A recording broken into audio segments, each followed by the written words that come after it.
ఆంధ్ర తెలంగాణలో తక్కువ ఫీజులతో high quality results ఇస్తున్న ఏకైక సంస్థ తిరుమల్ ఐఏఎస్ ఇన్స్టిట్యూట్. కరీంనగర్ పట్టభద్రుల స్థానాన్ని కాంగ్రెస్ పార్టీ గెలిచేనా? గెలుపు అవకాశాలు ఎన్ని? బరిలో బీఆర్ఎస్ లేకపోవటం, బీజేపీ బరిగీసి గురిపెట్టడం కాంగ్రెస్కు సవాలుగా మారిందని చెప్పాలి. కరీంనగర్ పట్టభద్రుల నియోజకవర్గం ఎన్నిక అధికార కాంగ్రెస్ పార్టీకి ఇప్పుడు ఇజ్జత్గా సవాలైంది.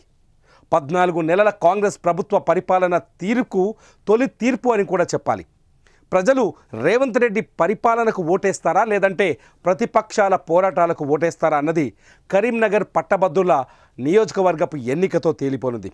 అన్నింటికీ మించి పట్టభద్రుల నియోజకవర్గ అభ్యర్థి కొత్తవాడు కావడంతో కరీంనగర్ని నిలబెట్టుకోవడం కాంగ్రెస్కు పెను సవాలే అనే చర్చ రాజకీయ వర్గాల్లో మొదలైంది.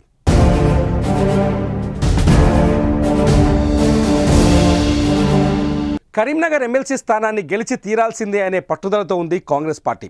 ఎలాగైనా ఆ స్థానాన్ని తిరిగి నిలబెట్టుకోవాలని పట్టుదలతో ముందుకు సాగుతోంది. అయితే నేను గెలవకపోయినా పర్వాలేదు, కాంగ్రెస్ మాత్రం గెలవద్దు అనే ధోరణితో ప్రధాన ప్రతిపక్షం బీఆర్ఎస్ వ్యూహాత్మకంగా నిర్ణయం తీసుకుంది.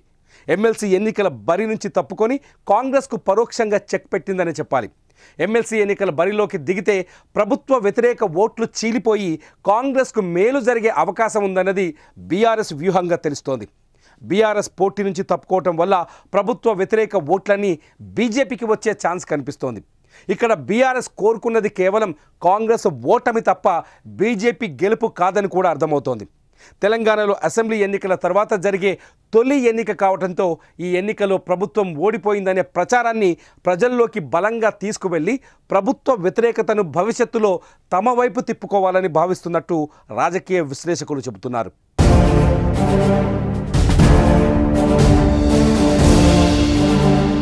ఎన్నికల్లో ఇచ్చిన హామీలను నెరవేర్చడంలో ప్రభుత్వం విఫలమైందంటూ ఇప్పటికే బీఆర్ఎస్ ప్రజల్లోకి బలంగా తీసుకెళ్తోంది.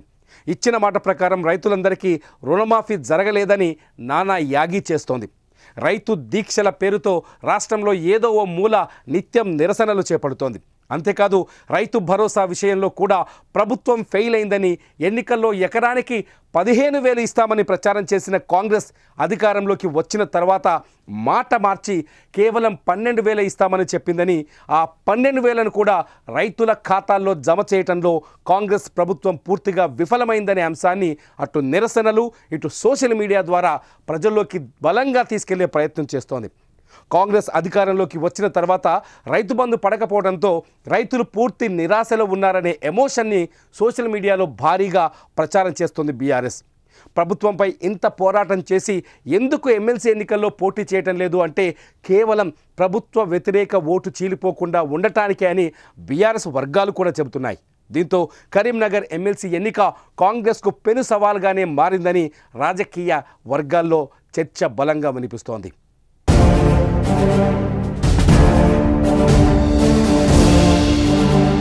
ఎమ్మెల్సీ ఎన్నిక నుంచి బీఆర్ఎస్ వెనక్కి తగ్గడంతో ఇది బీజేపీకి అనుకూల అవకాశంగా మారింది. ఎట్టి పరిస్థితుల్లోనూ కరీంనగర్ పట్టభద్రుల ఎమ్మెల్సీ స్థానాన్ని దక్కించుకోవాలనే పట్టుదలతో ఉంది బీజేపీ. ఇటు కేంద్ర మంత్రి బండి సంజయ్ స్వయంగా ఎన్నికల బాధ్యతను తీసుకోవడంతో బీజేపీ శ్రేణుల్లో కూడా రెట్టించిన ఉత్సాహం కనిపిస్తోంది. పట్టభద్రుల నియోజకవర్గం అభ్యర్థిగా కాంగ్రెస్ పార్టీ కొత్త వ్యక్తిని బరిలోకి దించింది. ఆల్ ఫోర్స్ విద్యా సంస్థల అధినేత నరేందర్ రెడ్డిని కాంగ్రెస్ ఎన్నికల బరిలోకి దించడంతో బీజేపీ కూడా మరో విద్యా సంస్థల అధినేత చిన్నమైల్ అంజిరెడ్డిని ఎన్నికల బరిలోకి దించింది. ప్రభుత్వ వ్యతిరేక ఓటుతో పాటు బీఆర్ఎస్ అనుకూల ఓటు బండి సంజయ్ ప్రభావం అంజిరెడ్డికి బాగా కలిసొచ్చే అవకాశం కనిపిస్తోంది. ఇటు కాంగ్రెస్ టికెట్ ఆశించి భంగపడిన నేతలంతా వివిధ పార్టీల బీఫారమ్స్తో రెబల్స్గా ఎన్నికల బరిలోకి దిగారు. దీంతో రెబల్స్ ఎఫెక్ట్ కూడా కాంగ్రెస్ పార్టీ పైన గట్టిగానే పడే అవకాశం కనిపిస్తోంది. కాంగ్రెస్ టికెట్ కోసం చివరి వరకు ప్రయత్నించిన assistant professor Prasanna Harikrishna BSP నుంచి ఎన్నికల బరిలోకి దిగుతున్నారు. ఈ పరిణామం కాంగ్రెస్ అభ్యర్థికి సమస్యగా మారటం ఖాయమంటున్నారు రాజకీయ విశ్లేషకులు.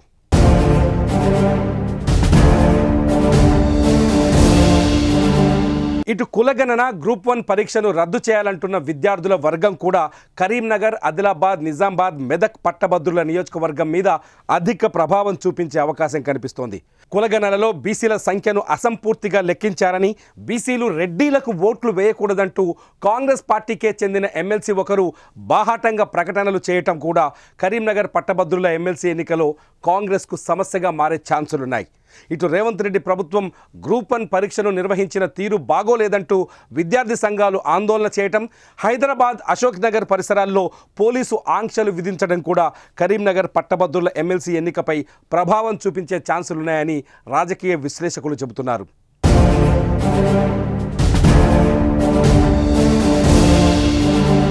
ఇప్పటికే సోషల్ మీడియాలో కాంగ్రెస్ పార్టీ పూర్తిగా వెనకబడిపోయిందనే చర్చ కూడా యూత్లోకి భారీగా చొచ్చుకెళ్లింది.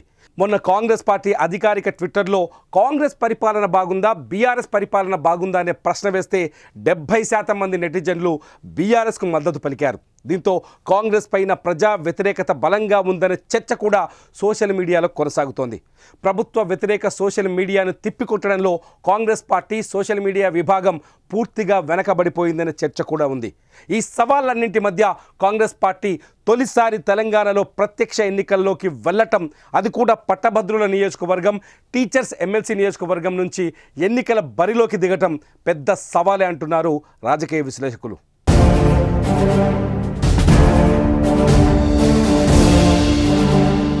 నిజానికి కరీంనగర్ ఎమ్మెల్సీ స్థానానికి కాంగ్రెస్ సీనియర్ నేత జీవన్ రెడ్డి ప్రాతినిధ్యం వహించారు. ఈసారి అభ్యర్థి నరేందర్ రెడ్డికి సీట్ ఇవ్వటం, తన నియోజకవర్గంలో జరిగిన రాజకీయ పరిణామాల నేపథ్యంలో జీవన్ రెడ్డి కూడా అధిష్టానంపై గుర్రుగా ఉండటం కాంగ్రెస్కు కొంత సవాలుగా మారుతుందని చెప్పాలి. మొత్తంగా కరీంనగర్ పట్టభద్రుల నియోజకవర్గాన్ని కాంగ్రెస్ గెలుచుకుంటే తెలంగాణ ప్రజల మనసును కూడా కాంగ్రెస్ ప్రభుత్వం గెలుచుకున్నట్టే అన్న చర్చ రాజకీయ వర్గాల్లో జోరుగా సాగుతోంది. మరి మీరేమనుకుంటున్నారు? కరీంనగర్ పట్టభద్రుల ఎమ్మెల్సీ ఎన్నికల్లో గెలుపు ఎవరిది అనుకుంటున్నారు? కాంగ్రెస్దా, బీజేపీదా? బీఆర్ఎస్ నిజంగానే వ్యూహాత్మకంగా ఎన్నికల బరి నుంచి తప్పుకుందా? కామెంట్స్ రూపంలో మీ అభిప్రాయాన్ని రాయండి.